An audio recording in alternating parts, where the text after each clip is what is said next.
விஜயோட அரசியல் எப்படி சார் பாக்குறீங்க? அடுத்த கட்டம் மாநாடு வச்சுட்டாரு, இப்போ அடுத்தடுத்த கட்டங்கள் அறிக்கைகள் ரொம்ப கடுமையா விடுறாரு. ஒரு திரைத்துறையிலேருந்து போனவர், உங்களோட பார்வை எப்படி சார் இருக்கு? இது தவிர்க்க முடியாத ஒரு அரசியல் நான் பாக்குறேங்க. இப்போ ரஜினி சார் வரும்போதும் நமக்கு எப்படி இருந்ததுன்னா, ரஜினி சார் என்ன பண்ணிட போறாரு அப்படின்னு ஒன்று இருந்தது. கமல் சார் வரும்போதும் அப்படி இருந்தது. இப்போ மிஸ்டர் விஜய் வரும்போதும் அது மாதிரியான ஒரு விமர்சனங்கள் இருந்தால் கூட அவருடைய எழுச்சி ரொம்ப பிரமாதமா இருக்கு. அது ஃபர்ஸ்ட் மேடையே நமக்கு மேடைன்னு தெரியாத அளவுக்கு ரொம்ப பிரமாதப்படுத்திட்டார் அவர். அடுத்தடுத்த நல்ல முன்னேற்றங்கள் இருக்கு. அங்கே நம்ம என்ன பார்ப்போம்னா, இதெல்லாம் தவிர்க்கவே முடியாது அரசியல்ல. அப்புறம் அவர் திமுகவை எதிர்க்கிறது தான் சரியான விஷயம். அரசியல்னா இன்னைக்கு யார் ஆட்சியில் இருக்காங்களோ, எம்ஜிஆரும் அதை தான் பண்ணியிருப்பாரு. யார் வந்தாலும் அதை தான் பண்ணுவாங்க. அதனால அவருக்கு தனிப்பட்ட முறையில் திமுக மேல வெறுப்புன்றதை மீறி ஆளுங்கட்சியை எதிர்த்தாதான் அவங்க ஒரு ஹீரோவாகவே மாற முடியும். அதுக்கு மாற்றுன்னு தானே அவங்க வரணும். அதனால அது சரியா தான் இருக்குன்னு நான் நினைக்கிறேன். தவிர்க்க முடியாத ஒரு சக்தியை உருவெடுத்திருக்காருன்னு நினைக்கிறீங்க? தவிர்க்க முடியாத சக்தியா ஆரம்பிச்சிருக்கு அந்த கழகம். அவருடைய எப்படி அது வெற்றி தோல்வி எனக்கு தெரியும். அவரோட பயணிக்கிறதுக்கான வாய்ப்பு இல்லை. ஏன்னா நிறைய திரைத்துறையினர் அவருக்கு ஆதரவு தெரிவிச்சிருக்காங்க.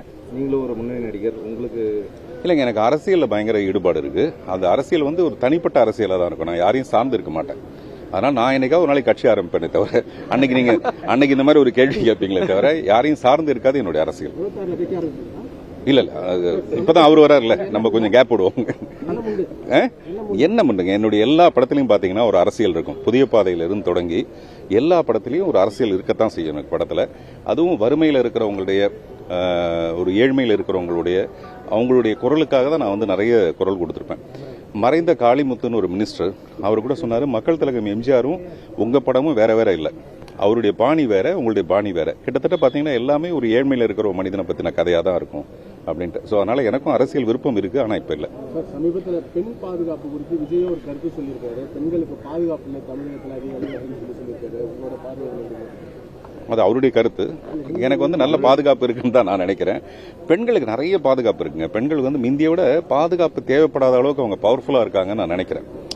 பெண்களை நம்மளா எப்பவுமே பாதுகாப்புன்னு சொல்லி நம்ம அவங்களை வீக் ஆக்குறோமோன்னு தோணுது. பெண்கள் அவ்வளவு வீக்கானவங்க கிடையாது.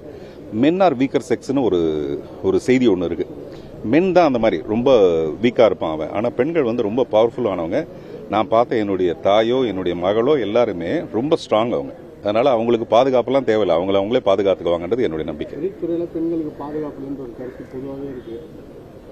அதான் சொல்றேங்க, அது எல்லாமே எனக்கு தெரியல. ஒரு காலகட்டத்தில் ஒருத்தர் ஒரு விஷயத்தை பத்தி பேசுறோம், அப்புறம் அது மாறிடுது.